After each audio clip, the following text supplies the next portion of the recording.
Most people think entrepreneurship is about having the perfect idea, the perfect product, or the perfect plan. But in reality, businesses rarely succeed because their founders guessed correctly on the first attempt.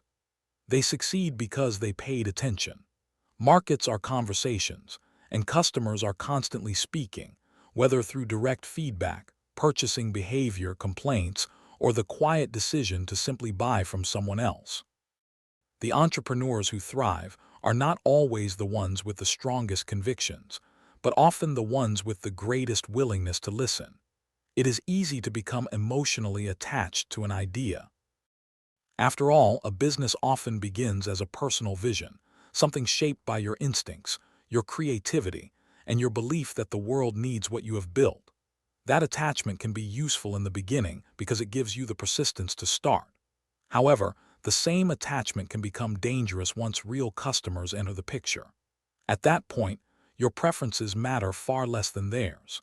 Imagine you launch a product in red because you believe red is bold, energetic, and memorable. You invest in branding, packaging, and marketing around that choice. Then customers begin asking for blue. At first, you dismiss the suggestion. Perhaps they simply do not understand your vision. Then more requests arrive.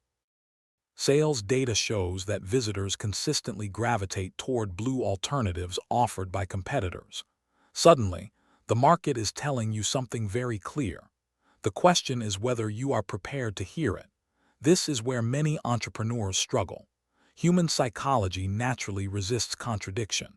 We tend to defend our initial decisions because changing course can feel like admitting we were wrong.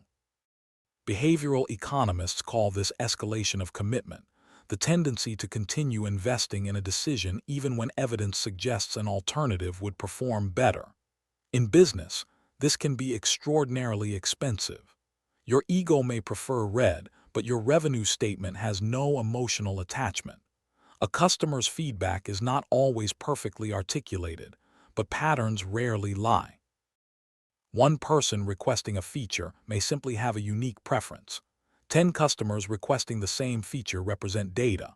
100 customers doing so represent strategy. The skill lies in distinguishing isolated opinions from meaningful signals. Great entrepreneurs become students of these patterns, treating every complaint, suggestion, and purchasing trend as valuable information. There is also an important distinction between listening to words and listening to behavior. Customers often say one thing and do another. They may claim price is their primary concern, yet consistently choose the premium option. They may insist they want more features, while their actual usage suggests simplicity is what they truly value. The most reliable feedback often comes not from surveys, but from actions. Sales, retention, repeat purchases, and referrals are forms of communication far more honest than polite conversation. Consider the mathematics of customer adaptation. If changing one product feature increases conversion by just 5%, and your current monthly revenue is $10,000, that adjustment could generate an additional $500 each month. Over a year, that single decision adds $6,000. Compound that across multiple improvements, and the financial impact becomes substantial. Small acts of listening often produce disproportionately large returns. On a larger scale, this principle explains why some companies dominate while others fade.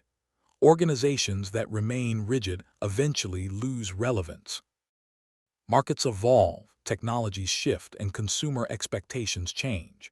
Businesses that survive treat adaptation not as surrender but as intelligence. They understand that success is not about imposing your will on the market. It is about aligning your offer with genuine demand. This requires humility, which may be one of the rarest entrepreneurial traits. It means accepting that customers are not interrupting your vision, they are refining it. Their feedback is not criticism of your competence. It is collaboration. They are effectively helping you build a better business, often for free. Of course, listening does not mean obeying every suggestion. Customers are experts in their problems, not always in the best solutions. Your role is to interpret their needs, identify recurring themes, and respond thoughtfully. The goal is not to become reactive, but responsive. Ultimately, the market rewards relevance, not stubbornness. The entrepreneur who listens carefully gains an extraordinary advantage. While competitors argue with reality, they adapt to it. While others cling to assumptions, they gather evidence. Over time, this creates businesses that feel intuitive, trusted, and deeply aligned with the people they serve. Your original idea is merely the starting point. The final version will almost always be shaped by the people willing to pay for it. And that is not a compromise. That is entrepreneurship working exactly as it should.